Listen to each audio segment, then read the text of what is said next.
The Dharma, incomparably profound and exquisite, is rarely met with even in hundreds of thousands and millions of kalpas. We now can see it, hear it, accept and hold it. May we realize the true mind of the Tathagata. Today is day 1 of this January 2017 7-day session here at Hidden Valley Zen Center in Southern California on a rather curious period of weather. Lots of rain, the sun comes out, the sun goes back, the sun comes out, the sun goes back. Right now it happens to be out. How similar to the workings of our mind. As most of you know, Leonard Cohen, the Buddhist songwriter, he happened to be a songwriter, he also happened to be a Buddhist. Not that he wrote Buddhist songs, but he was a student of Joseph Sasaki and just recently died. And one of the quotes from one of his songs, which were usually quite perceptive, is as follows. Ring the bells that still can ring. Forget your perfect offering. There is a crack in everything. That's how the light gets in. Ring the bells that still can ring. Forget your perfect offering. There is a crack in everything. That's how the light gets in. In the West, at least certainly the Western United States, our child-rearing tactics are such that, and I think the beliefs of Christianity have added to this concept of original sin. We feel we are flawed. This is a big thing.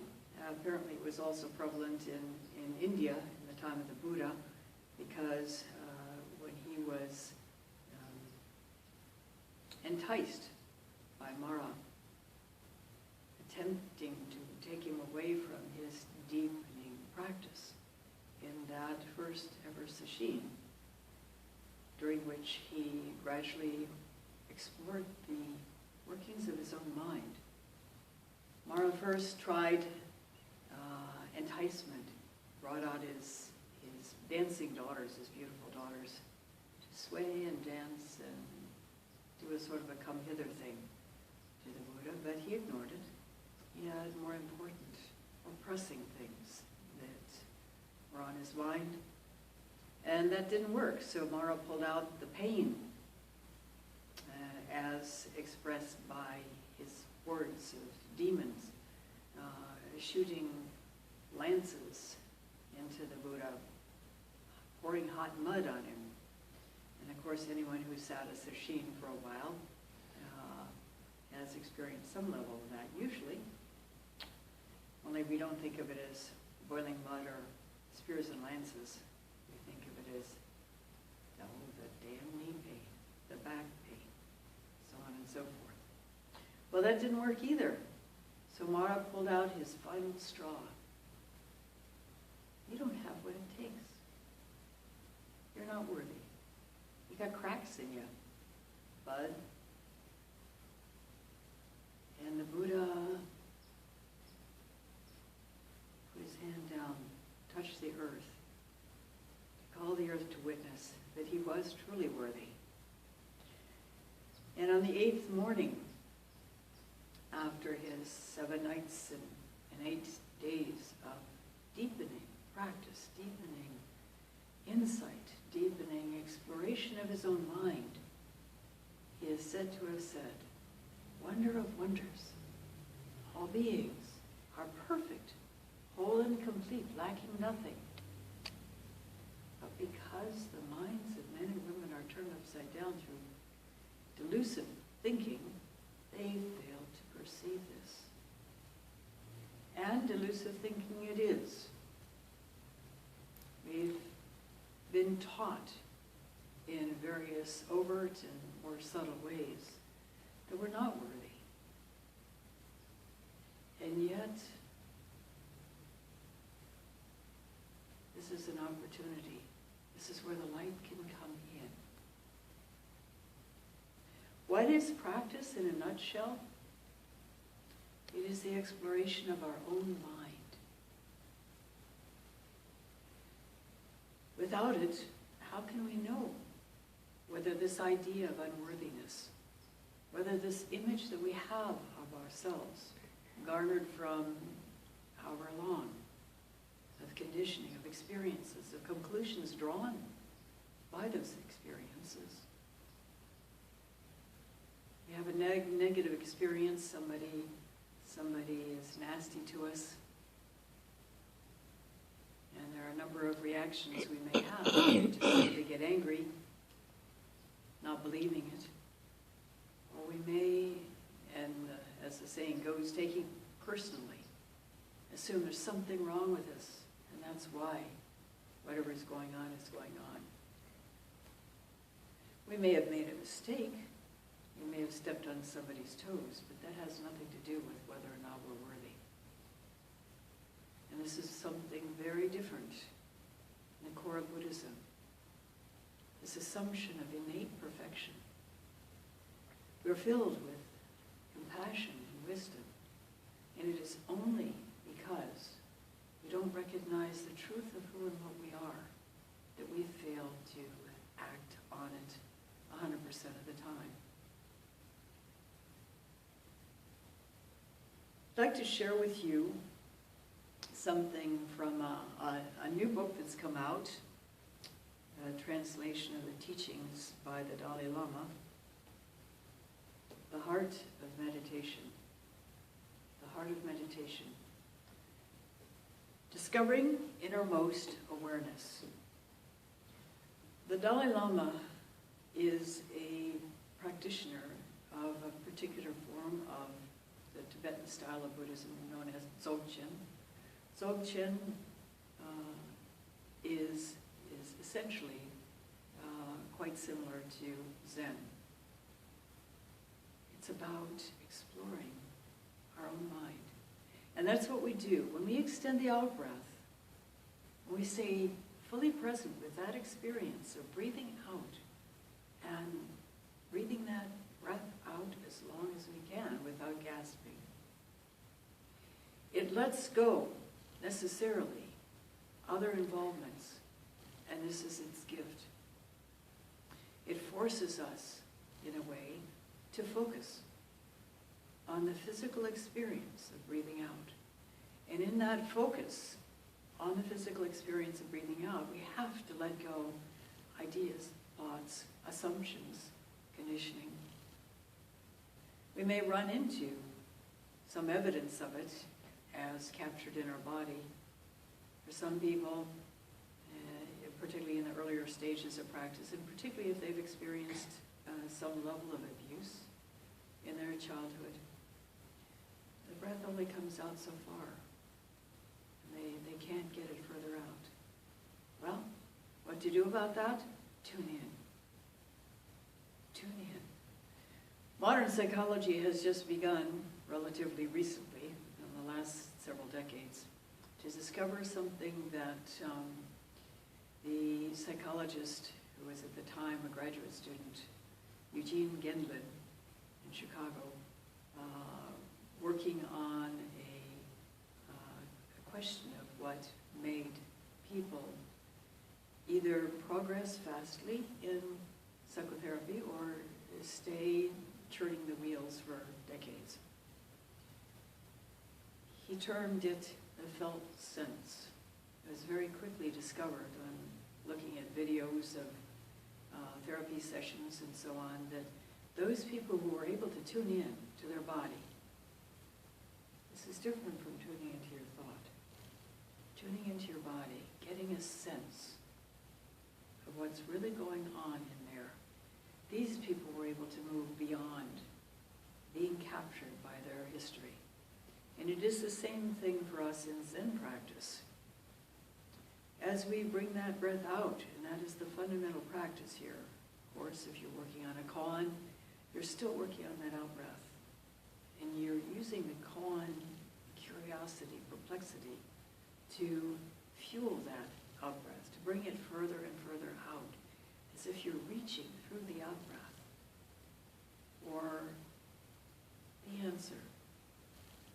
answer to the koan, if you're not working on the koan, it's an opening.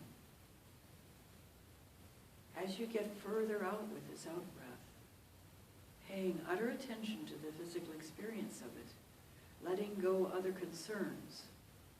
And this is the beauty of extending it. We simply follow the breath. We don't get that benefit. It's more of an effort to stay present. But as we extend that out-breath, we have to focus. We have to pay attention. It's something that most people don't do a lot of these days. We're so tied up with our electronic toys.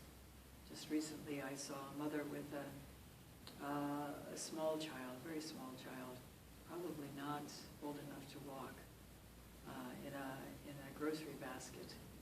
And the mother was going around shopping at the store that I was at, and this child kept reaching out to the mother who was shopping like this. Yes, yes, now behave yourself. There's a great concern among the psychology community that we're raising a generation of children who are not able to get imprinted in the way it is healthy to do so, to become normal, healthy, caring human beings. Because mom and dad often both have their faces in their little toys and don't interact with the child in ways and sufficiently enough that will help that child develop and grow into a fully human being. This is of great concern, but that's not what our Teisho is about today. As we extend the out-breath, reaching, searching, we can find ourselves on the threshold of something big. It's as if we stepped into a doorway. It's not awakening yet, but it's on the threshold moving towards it. How does it come about? Over and over again, we extend that out-breath, reaching, searching, open to opportunity, open to possibility. And through that process, we're able to reach a point where we're not thinking, where there's a gap between thoughts. And that gap between thoughts, where we are so fully present that there's nothing going on in our head, is that threshold. It can come first as a tiny little blip that suddenly flips through our consciousness. But as it happens, try to pay more attention, try to catch it, and stay present with that moment. You'll find yourself backing out unwittingly, not realizing it, but you'll know it when things suddenly become two-dimensional, whereas they were three-dimensional on that threshold. It's a very different experience to be at the threshold. And it's our normal way of consciousness, where we're not multitasking, quote, paying attention and also thinking, ruminating, or playing with our toys, or remembering the past, or projecting into the future, or anything but staying present. It's not so easy for modern Westerners to truly stay present because we are so conditioned not to do so. And of course, if we've had difficult experiences as children and become conditioned to that, or if we've been taught in very strict ways that demand of us that we have a very narrow expression of ourselves, we live in a very tight mind space, often floating above life because we dare not feel, because we've taught that certain kinds of things that we feel are not appreciated by the grown-ups in our lives. Or that worse, we may get punished for it. Or we may have experiences as children that were terrifying or painful. And these are not necessarily abusive experiences. A child having his tonsils out can feel traumatized by the experience in the hospital. I remember when we returned to the United States after living in Burma, and it was very clear that both my sons needed to have their tonsils out. They had multiple infections, ear infections, and so on. In fact, my older son actually had to have a mastoidectomy when we were living in Burma, which is very unusual, and most doctors don't believe it until they see the scar, because he experienced a drug-resistant ear infection.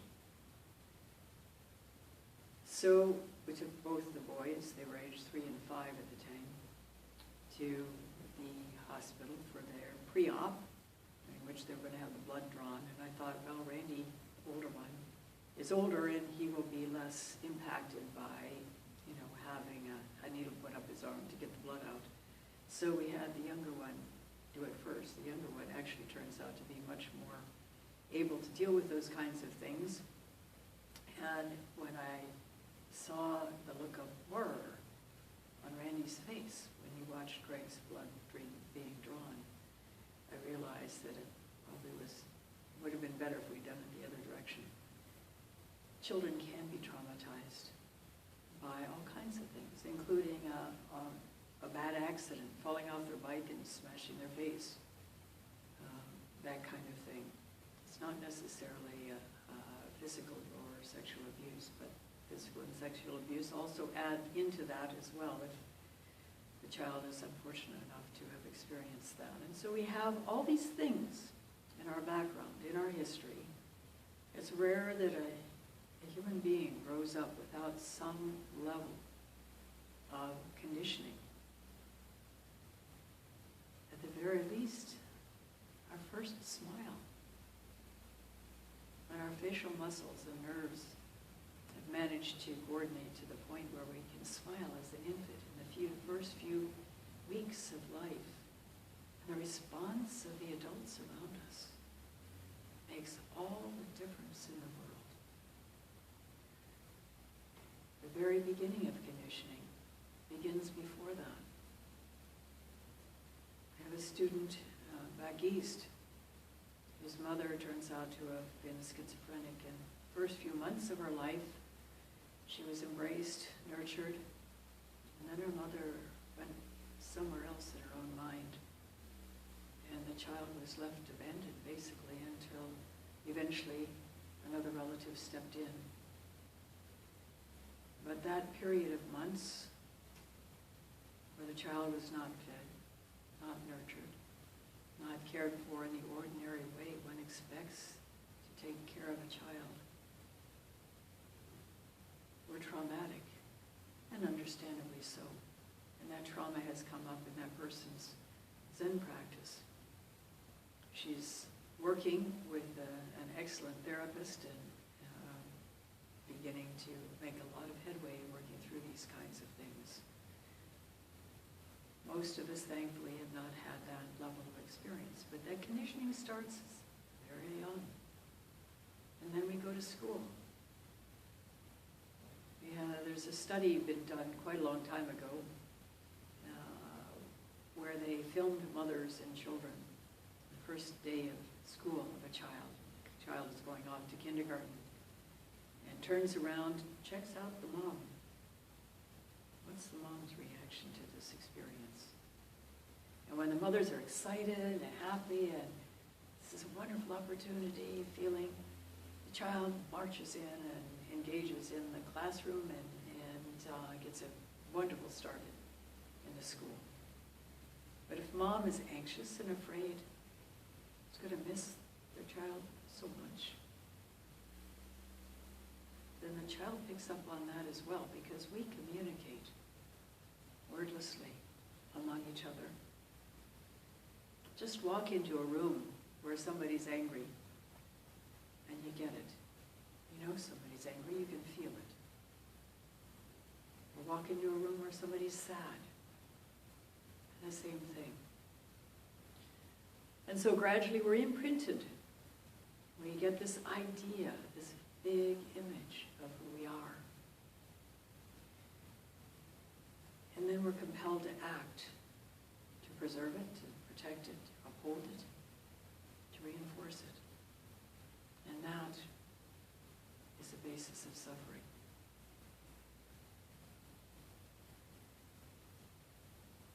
When we assume someone's insulting us,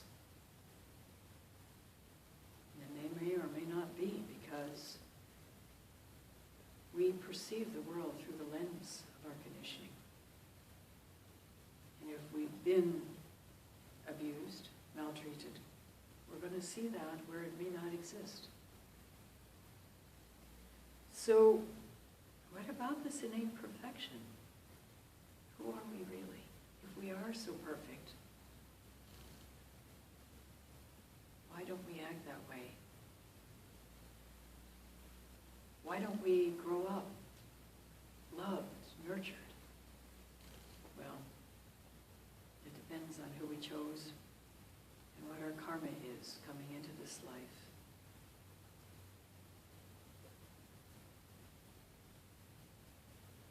Doing the practice, as we stand on that threshold of total presence, having reached a point where we can open to a gap between thoughts,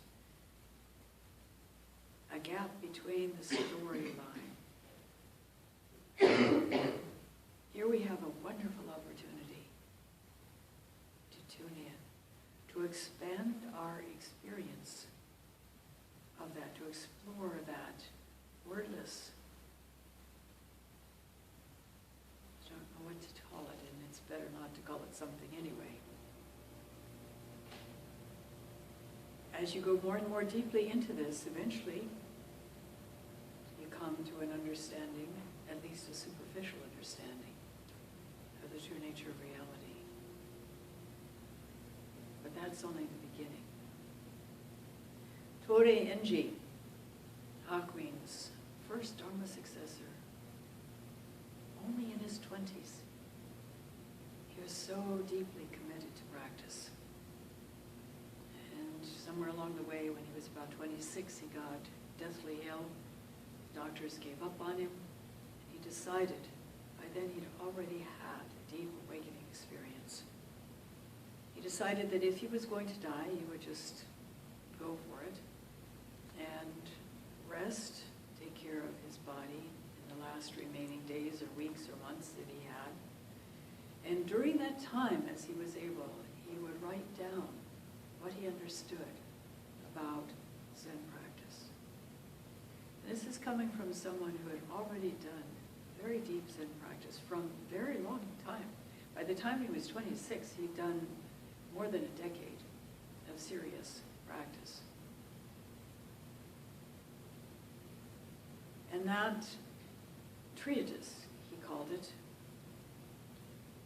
he did recover, and he sent it to Hakuin, and Hakuin took a look. Tori had said, if this has got anything to offer to anybody, then do it with it what you will. If not, please burn it. And obviously, Hakuin felt it was optimal to keep it in print, and so we have a translation. Actually, we have two translations, one of which unfortunately is extremely expensive because it's out of print. The currently in print one was translated by one of the Cleary brothers, a treatise on the inexhaustible lamp. Treatise on the inexhaustible lamp. The other one that's so out of print was translated in part by Myokyo Ni, the German woman who is a Dharma successor in the Rinzai sect, and had taught at the Zen Center in London think she's alive anymore, but she translated with the help of a Japanese student. She had lived and trained at, I think it was Nanzenji in Japan, for many years. And this is deep Rinzai training. She was, as we say, the real deal. And she was able to, because her teacher at the time suggested that she read a commentary by a then contemporary Japanese master on that treatise. Both of them are translated in this much thicker book. And if you can at all get hold of that one, do so. Unfortunately, at the moment, I think the going price is somewhere around $400. But if there's any possibility, hopefully someday it will get reprinted, because it's extremely helpful to have that commentary, which is published side by side with the actual treatise. In it, Toda Inji talks about the different levels of practice, how essential it is to do what he calls the advanced practice, which is the practice, the post-Kensho practice. Now, it needs to be said as well that unlike what the Mitra-roshi sort of thought when he first went to Japan to train in Zen, having taken some courses from D.T. Suzuki at Columbia University, and as he put it, his fellow students sort of said, put up or shut up, because apparently he talked a lot about Zen.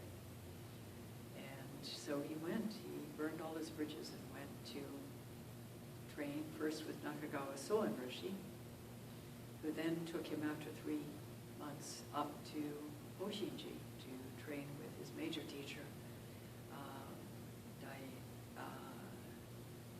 Daien Sogaku Harada-roshi.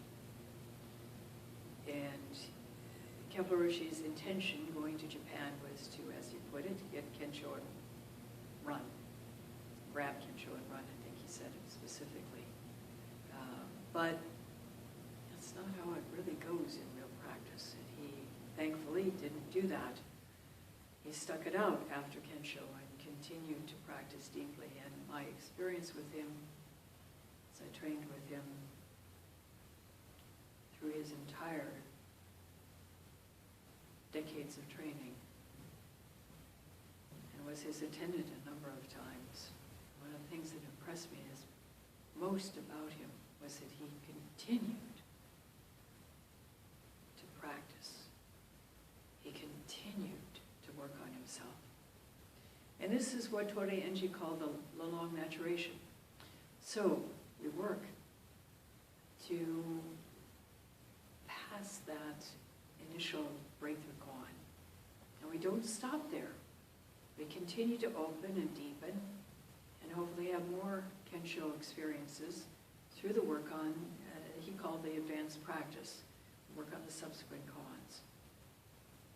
And then all along the way, and this can begin from the moment we start practice, or even before, if we have some sense of it, there is something he called the long maturation, which is equally vital. Because we can have the most incredible Kensho experience, deep Satori experience in the world. But if we can't live it, if our behavior is still dysfunctional, caught in greed, anger, and delusion, as it was before, that Kensho, that Satori is worthless.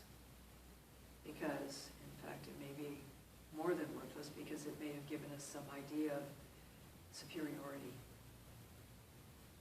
A true Kensho brings us to realize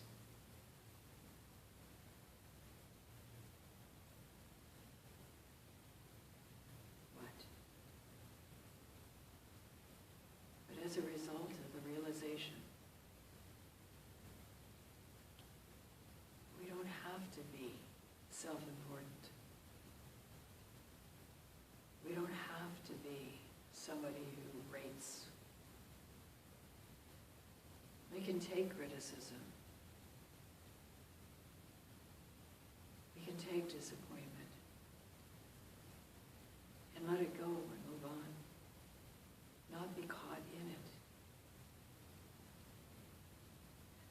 this is not where we get initially.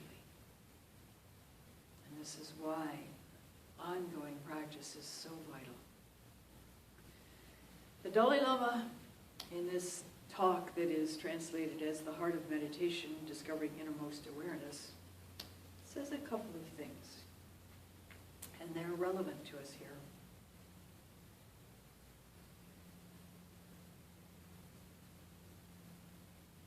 In the introduction, in the foreword, the translator says, "In this book I've interwoven these private teachings with the Dalai Lama's seminar lectures in Camden Center," this was in England, "which affords readers a compelling picture about how to put themselves into a deep state beyond the confining coverings of too much thought, released into the naked core of innermost mind." Released into the naked core of this innermost mind, standing on that threshold between thoughts, is the beginning of the entrance to that. Later on,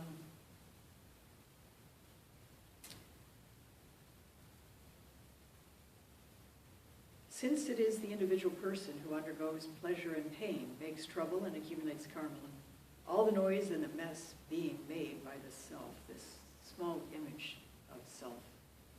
Analysis should begin with yourself. Then when you've understood that you yourself are without this overblown status, you can extend the realization to the things that you enjoy, undergo, and make use of. In this sense, the person is the principal subject of analysis.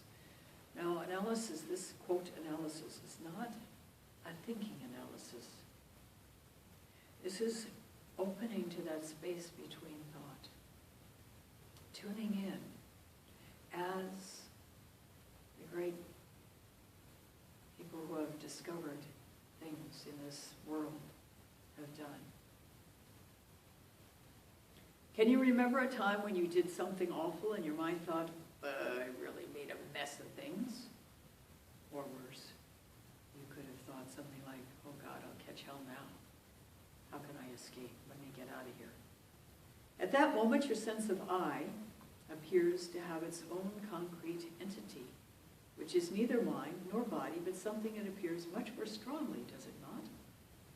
Or remember a time when you did something wonderful or something really nice happened to you, and you took great pride in it. This I, that was so valued, so cherished, so liked, and was the object of such self-importance, was so concretely and vividly clear. At such times, your sense of I is particularly obvious. Once you catch hold of such a blatant manifestation of I, you can cause this strong sense of I to appear to your mind, and without letting the way it seems diminish in strength, you can examine, as if from a corner, whether it actually exists in the solid way it appears. When we experience life, something happens, and particularly if it's a negative something that happens, we usually try to get rid of it, deny it, rise above it, go into some different mind state. It's often called dissociation, where we deny that it happened. But if instead we go right into the physical experience of this mind state, sink down, and as the Dalai Lama said, examine it as if from a corner. That is, tune in. Don't think about it, don't analyze it with words, but tune in. Stay present with that physical experience until it dissolves, because it eventually will, if you do stay totally present with it. And even though there may not be any overt insight in that moment, something's cooking underneath. Transformation begins. Keep it up. This is also part of our practice. It's not a part of our practice that we normally assume. We always think when we come into Zen practice that we have to get somewhere into this ideal mind state. No. It's about where we are in each moment. but tuning in, feeling it, experiencing it bodily. In this way, and particularly if we're open to possibility, our practice will naturally deepen by itself. The extended out-breath is a miracle worker. Give it everything you've got. You just had a map of practice. The rest is up to you. Thank you for listening. We'll stop now and recite the 4 vows.